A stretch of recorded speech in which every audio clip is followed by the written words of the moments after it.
코로나 시대는 끝나지 않았습니다.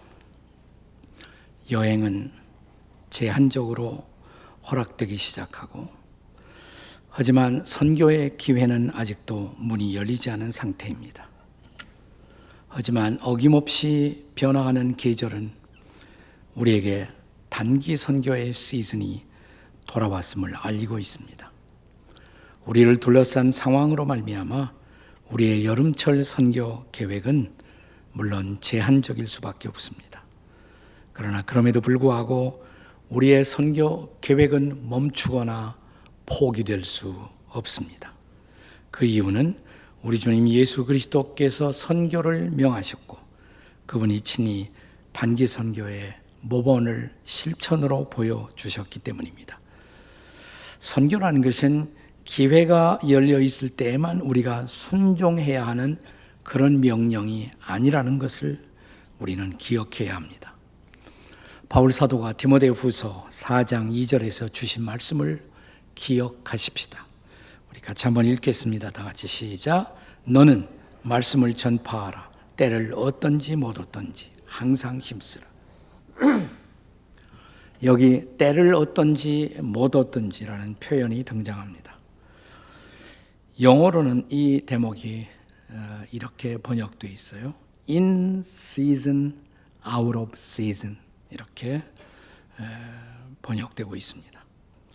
우리가 처해 있는 시즌 안에서 혹은 그 시즌을 떠난 때라도 상황을 초월해서 우리가 순종해야 할 명령이 선교의 명령이다라는 사실입니다.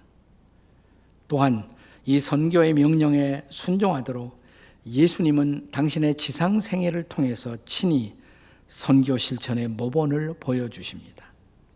특별히 사복음 중에서 우리가 계속적으로 묵상하는 누가복음에 보시면 두 차례에 걸쳐 예수님이 당신의 제자들을 단기 선교의 장으로 파송하고 계시는 명확한 example, 그 실례를 보여주시고 있습니다. 누가는 예수님의 두 번에 걸친 단기 선교 파송을 구별해서 증언하고 있습니다. 똑같은 사건을 반복해서 기록한 것이 아니라는 것입니다. 누가복음 9장에서 제1차 단기 선교, 누가복음 10장에 보면 제2차 단기 선교가 등장합니다. 자, 먼저 누가복음 9장 1절부터 6절까지를 보시면 12 제자를 훈련시켜 그들을 1차적으로 단기 선교 파송을 하고 있는 모습을 볼 수가 있습니다. 자, 누가복음 9장이 시작되는 1절, 2절을 함께 같이 읽도록 하겠습니다. 다 같이 시작. 예수께서 12 제자를 불러 모으사 모든 귀신을 제어하며 병을 고치는 능력과 권위를 주시고, 2절 하나님의 나라를 전파하며 앓는 자를 고치게 하려고 내보내시며, 이렇게 기록하고 있습니다. 자, 누가복음 9장 6절은 제1차 선교를 할 때 내용, 어떻게 선교했는지를 요약해서 보여줍니다. 같이 읽습니다. 시작. 제자들이 나가 각 마을에 두루다니며 곳곳에 복음을 전하며 병을 고치더라. 제일 중요한 것은 복음을 전하는 거예요. 복음을 전하면서 병도 고쳤다는 것입니다. 자, 이제는 제2차 선교 파송의 장면을 누가복음 10장에 들어와서 1절, 2절에서 보겠습니다. 같이 읽습니다. 시작. 그 후에 주께서 따로 70인을 세우사 친히 가시려는 각 동네와 각 지역으로 둘씩 앞서 보내시며 이르시되 추수할 것은 많되 일꾼이 적으니 그러므로 추수할 주인에게 청하여 추수할 일꾼들을 보내주소서 하라. 여기 두 번째 단기 선교 파송과 이 첫 번째 선교 파송에서 달라진 것이 뭐라고 생각하십니까? 우선 선교단의 규모가 달라졌죠. 자, 처음 단기 선교 때는 몇 명을 보내셨어요? 12명의 제자를 보내셨습니다. 그러나 두 번째 단기 선교에서는 몇 명을 파송하고 계십니까? 70명이에요. 70명. 선교단의 규모가 커진 거예요. 그 이유를 예수님이 친히 설명하시죠. 왜냐하면 추수할 것이 더 많아졌기 때문이다 라고 말씀하십니다. 어떤 성경학자는 예수님 당시 전 세계에 나라가 몇 나라냐? 70개국이 있었다고 그래요. 지금은 한 270 정도 될 거예요. 그러나 예수님 당시에는 오직 이 전 세계의 나라가 70개국이었는데 이 70개국을 향한 선교를 의지를 보여주시기 위해서 대표로 70명을 파송하셨다라고 주장한 학자가 있습니다.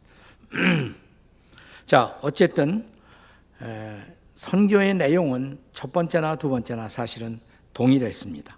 10장 9절을 보시기 바랍니다. 10장 9절 함께 읽습니다. 시작. 거기 있는 병자들을 고치고 또 말하기를 하나님의 나라가 너에게 가까이 왔다. 하나님 나라 복음을 전하는 것이 제일 중요하지만 또 동시에 병을 고쳤다라고 성경은 기록합니다. 이제 드디어 70명의 제자들이 돌아와 선교 보고를 하게 됩니다. 자, 본문이 시작되는 17절의 말씀입니다. 같이 읽습니다. 시작. 70인이 기뻐하며 돌아와 이르되 주여 주의 이름이면 귀신들도 우리에게 항복하더이다. 아마 제자들이 선교하면서 가장 임프레시브하고 가장 인상적인 것이 뭐였느냐? 그건 전도했더니 예수 믿겠다.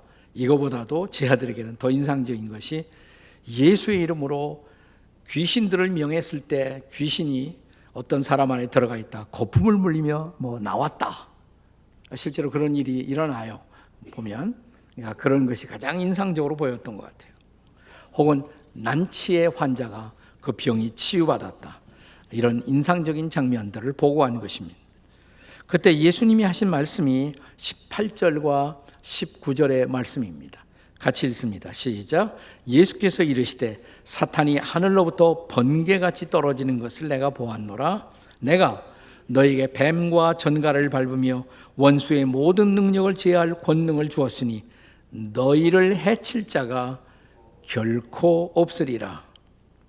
무슨 말씀이에요?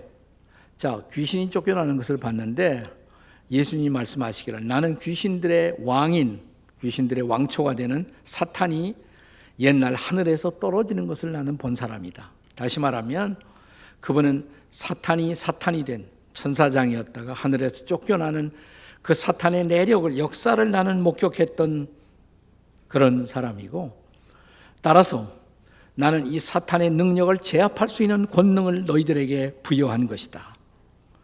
자, 그러면서 그 다음에 첨부하시는 말씀, 이런 말씀이에요. 사탄이 너에게 항복하는 것, 그것도 위대한 일이고 놀라운 일이지만 그것 때문에만 기뻐하지는 말아라. 병자가 치유받는 거, 그거 좋은 일이죠. 건강을 되찾았으니까. 그러나 그것 때문에만 기뻐해서는 안 된다. 너희들이 더 기뻐해야 할 이유가 있다. 예수님의 제자들이 인생을 살아가면서 더 기뻐해야 할 가장 중요한 이유들이 있다는 것입니다. 사랑하는 여러분, 우리가 그리스도인으로서 한 세상을 살아가며 기뻐해야 할 가장 중요한 두 가지 이유, 뭘까요? 자, 그 첫째는 자신의 구원에 대한 기쁨입니다. 내가 구원받은 것에 대한 기쁨입니다. 본문의 20절의 말씀을 한 번 더 읽겠습니다. 20절 같이 읽습니다. 시작. 그러나 귀신들이 너희에게 항복하는 것으로 기뻐하지 말고 너희의 이름이 하늘에 기록된 것으로 기뻐하라 하시니라. 아멘. 여기 우리 이름이 하늘에 기록되어 있다는 것, 그것이야말로 우리가 경험할 수 있는 최고의 기적, 최대의 기쁨이라는 말씀입니다. 구원이라는 것은 바로 우리의 이름이 하늘나라에 기록되는 사건인 것입니다. 자, 요한계시록 20장 11절 이하 15절에 보면 인류는 모든 역사의 끝날 주님의 크고 흰 보좌 앞에 서게 될 것이라고, 그리고 그분 앞에 심판을 받게 될 것이라고. 그런데 그때 주님의 보좌 앞에 두 가지의 다른 유형의 책이 펼쳐져 있을 것이라고 증언합니다. 자, 계시록 20장 12절의 말씀을 먼저 읽겠습니다. 20장 12절에요. 다 같이 시작.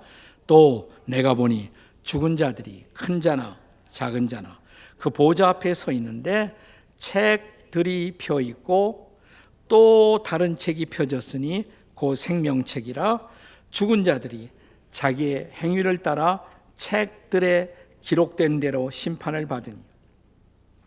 우선 복수로 책들이라고 그랬어요. 책들. 그런데 책들에 이름이 기록된 사람들은 자기 행위를 따라 다 심판을 받는다. 그런데 그 책들 말고 또 다른 책, 이번엔 단수예요. 싱귤라, 한 권의 책인 것 같아요. 이 단수의 생명책이 있는데 거기에 사람들의 이름이 기록되어 있었다. 자, 13절에 보시면 여기에 복수로 기록된 책들, 그러니까 이건 생명책의 대조가 되는 책, 사망의 책들이라고 할 수가 있습니다. 자, 그들의 운명을 이렇게 기록합니다. 자, 13절 이어서 13절에 자기 행위대로 심판을 받아 14절. 자, 계시록 20장 14절을 다 같이 읽겠습니다. 시작. 사망과 음부도 불못에 던져지니 이것이 둘째 사망 곧 불못이라.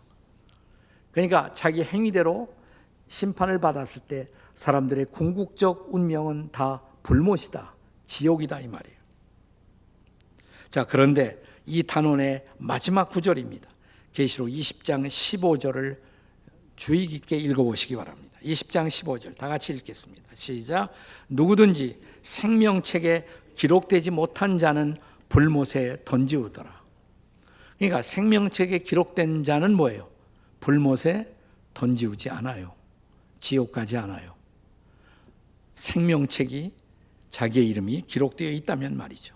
그러니까 우리가 한 세상을 살아가면서 나에게 혹은 우리에게 일어날 수 있는 가장 위대한 사건은 우리의 이름이 하늘나라 생명책에 기록되는 사건인 것을 믿으시기 바랍니다.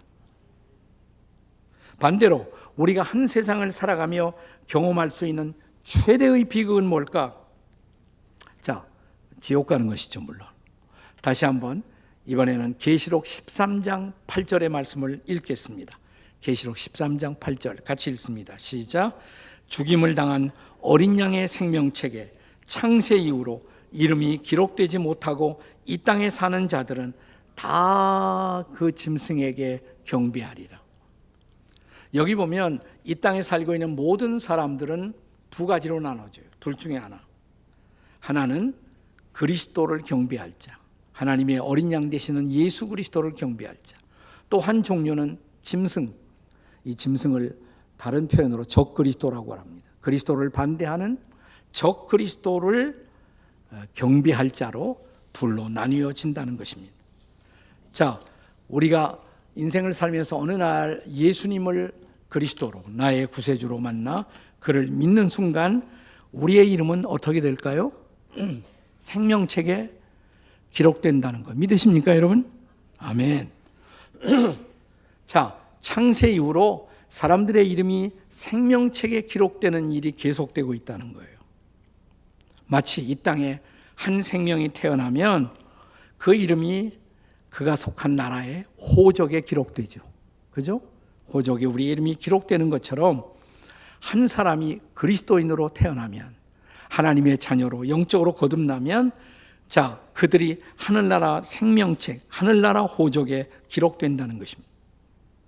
그런데 인생으로 살면서 경험할 수 있는 최대의 비극은 그 생명책의 이름이 기록되지 못하고 이 땅에서 마귀의 종노릇하고 적 그리스도의 종이 되어 살다가 영원한 지옥의 불못에 떨어지는 운명, 이게 최고의 비극이다 이 말이죠.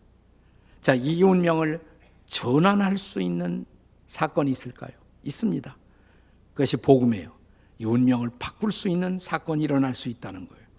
우리가 잘 아는 요한복음 5장 24절의 말씀입니다. 주님의 말씀 다 같이 읽습니다. 시작. 내가 진실로 진실로 너희에게 이르노니 내 말을 듣고 나 보내신 이를 믿는 자는 영생을 얻었고 심판에 이르지 아니하나니 사망에서 생명으로 뭐예요?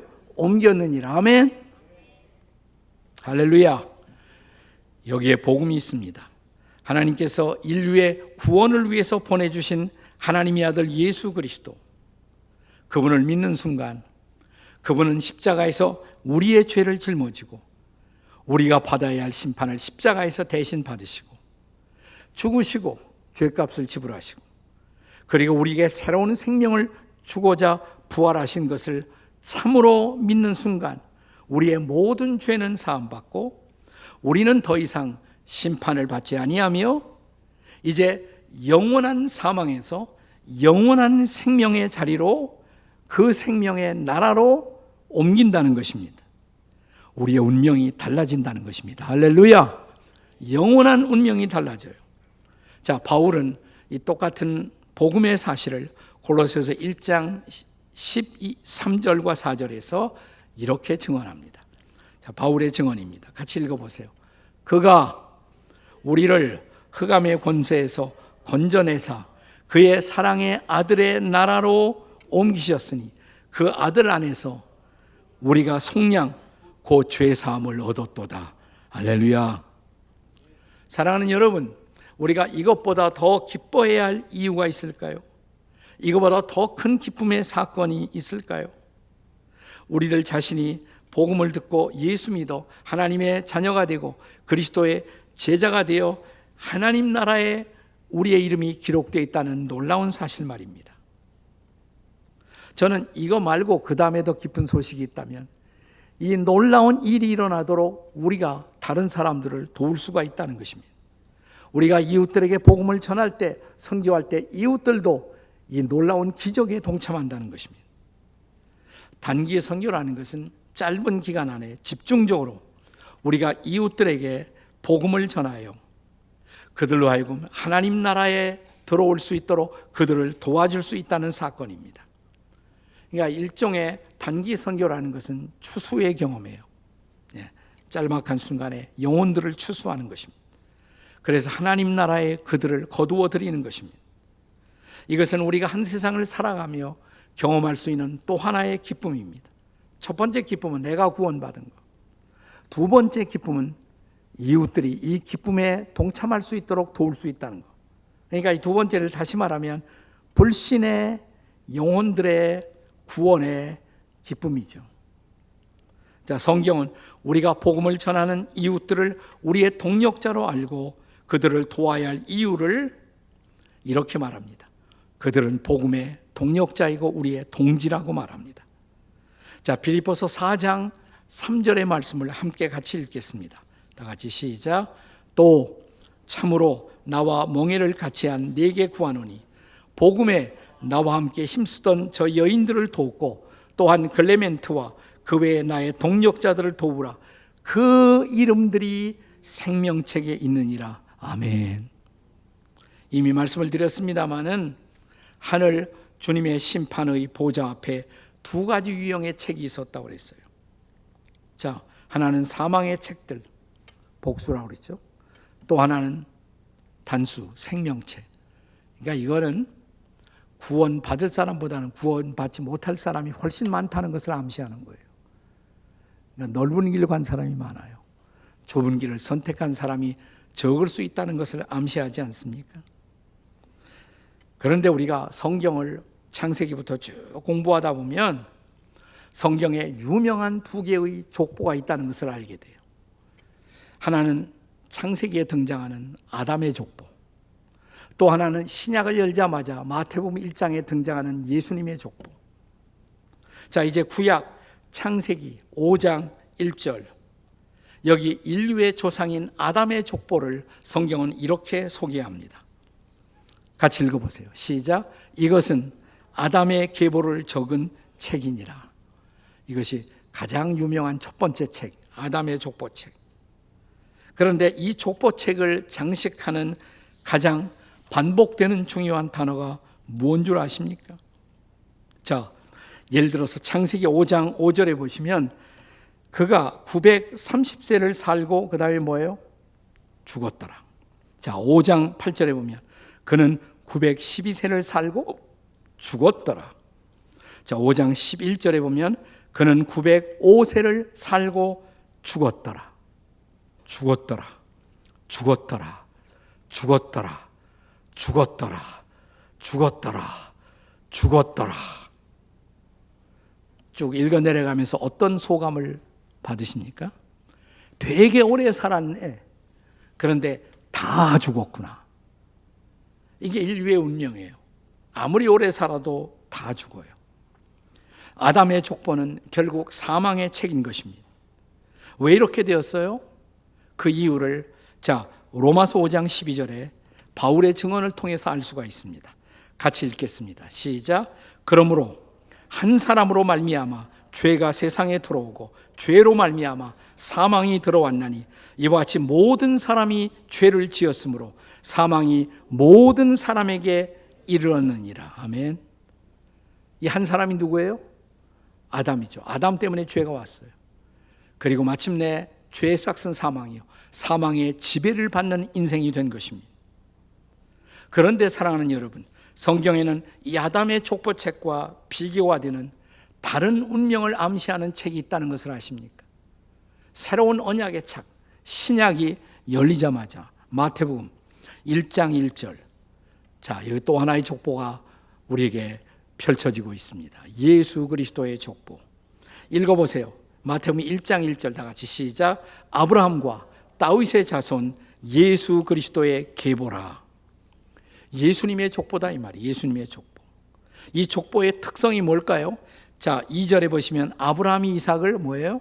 낳고, 이삭은 야곱을 낳고, 야곱은 유다와 그의 형제들을 낳고, 자, 3절에 유다는 다말에게서 베레스와 세라를 낳고, 베레스는 헤스론을 낳고, 헤스론은 람을 낳고,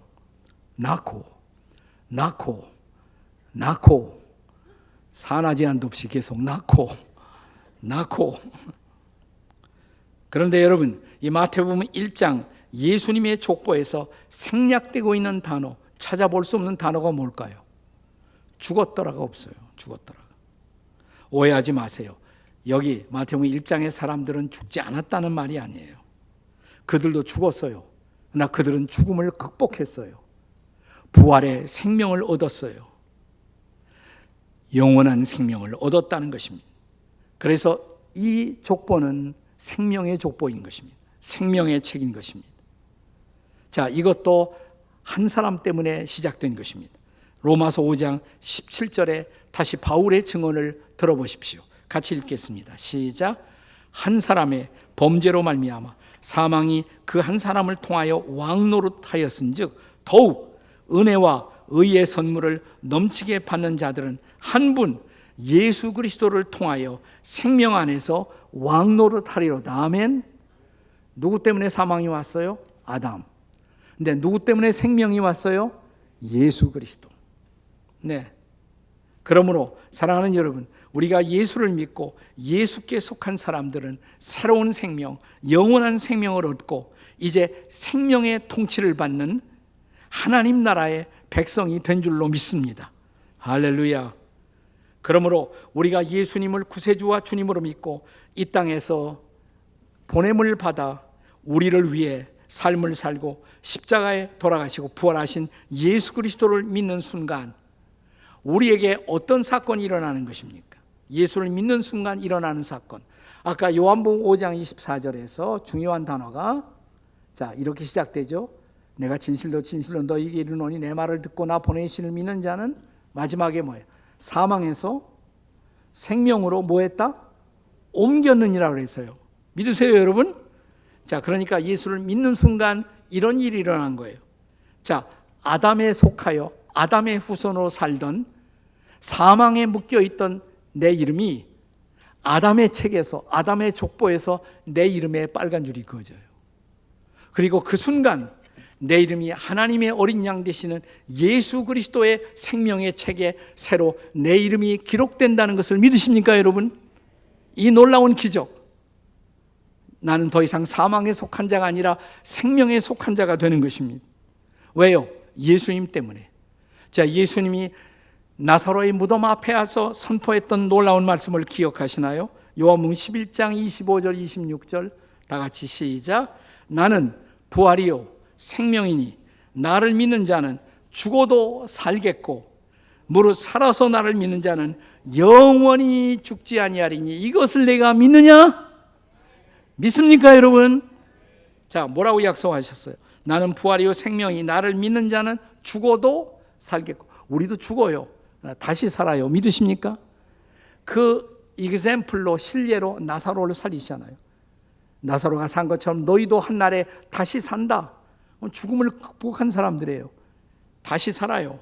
또 살아서 나를 믿는 자는 영원히 죽지 아니하리라. 이것은 무슨 말씀이냐면 영원한 생명을 얻었기 때문에 사실 나는 영원히 살아있는 자가 된 것입니다. 할렐루야. 우리가 선교할 때, 우리가 전도할 때 일어나는 최대의 사건, 최고의 기적은 이것입니다. 여러분, 전도하다 보면 별별 사건이 다 일어나요. 네. 무당도 예수 믿고, 귀신도 쫓겨나고, 실제로 이런 일들을 우리가 전도하다 보면 여러 가지로 기적 같은 사건들을 경험합니다. 또 병자도 고침을 받습니다. 그것도 기적이죠. 그것도 하나님의 역사예요. 하지만 그것이 가장 중요한 사건이 아니라는 것입니다. 이번에 우리 Rise of Baptist 이 기도회 하는 동안에 보니까 이 치유의 기적에 대해서 얘기하신 강사님들도 많이 계세요. 물론 그것도 기적입니다. 그러나 사랑하는 여러분, 그것보다 더 놀라운 기적, 그것과 비교할 수 없는 기적, 병은 나도 그 다음에 또 병이 또 발생하잖아요. 네. 결국 우리는 다 죽어요. 그러나 궁극적으로 죽음을 극복하고 부활의 생명을 얻고 영원한 생명을 얻는 사건, 이것이 복음인 것을 믿으시기 바랍니다. 이것이 복음이에요. 그러니까 너무 치유 기적만 강조하고 복음을 강조하지 않는 것, 이것은 사실은 기독교의 에센스가 아니에요. 사실은 예수님은 병자도 고치셨지만 그것 때문에 오신 것이 아니라 영원한 생명을 주고자 오신 것입니다. 믿으십니까 여러분? 확실히 믿으십니까 여러분? 근데 내가 전도해서 저 사람이 예수 믿고 영생 얻었다, 이거 보고는 우리가 별로 놀라지 않아요. 근데 병자가 낫다 그러면 되게 놀라잖아요 우리가. 또 그런 집회에는 사람들이 몰려가요. 그러나 사랑하는 여러분, 그보다 더 위대한 것, 그것과 비교할 수 없는 것, 우리에게 가장 놀라운 소식, 우리가 감격해야 할 최대의 기적, 그것은 예수 그리스도의 복음을 듣고 사람들이 영원한 생명을 얻고 하나님의 생명책에 우리의 이름이 기록되는 구원의 사건인 것을 믿으시기 바랍니다. 이 여름, 여러분, 다가오는 여름, 바로 이 복음을 위해서 우리가 여러 가지로 제한적인 상황이지만 그래도 전도를 위해, 선교를 위해서 땀을 흘리는 그런 시즌이 될 수 있기를 주의 이름으로 축원합니다. 우리가 단체로 이렇게 몰려갈 수는 없지만, 그러나 우리 속한 목장에서 4명씩, 또 우리 지방에 가면 5명 모이는 데도 괜찮은 데도 있으니까 갈 수 있잖아요. 거기 가서 전도할 수 있잖아요. 우리 시골의 개척교회 도울 수가 있잖아요. 갈 수 없으면 그들을 위해서 헌금할 수 있잖아요. 온라인 못하면, 오프라인 못하면 온라인으로 그들을 위해서 기도하기도 하고 우리의 축복의 메시지를 전하기도 하고 그렇습니다. 그래서 마침내 우리의 사랑하는 이웃들이 이 계절에도 계속해서 주님 앞에 돌아오는 것을 보는 것, 그 이름들이 생명책에 농명되는 기적을 보는 것, 나는 이 무더운 여름, 그 여름의 더위를 물리치고 우리 인생의 최고의 사건, 전도와 선교의 기쁨을 누리는 이런 시즌을 여러분이 준비할 수 있기를 주의 이름으로 축원합니다.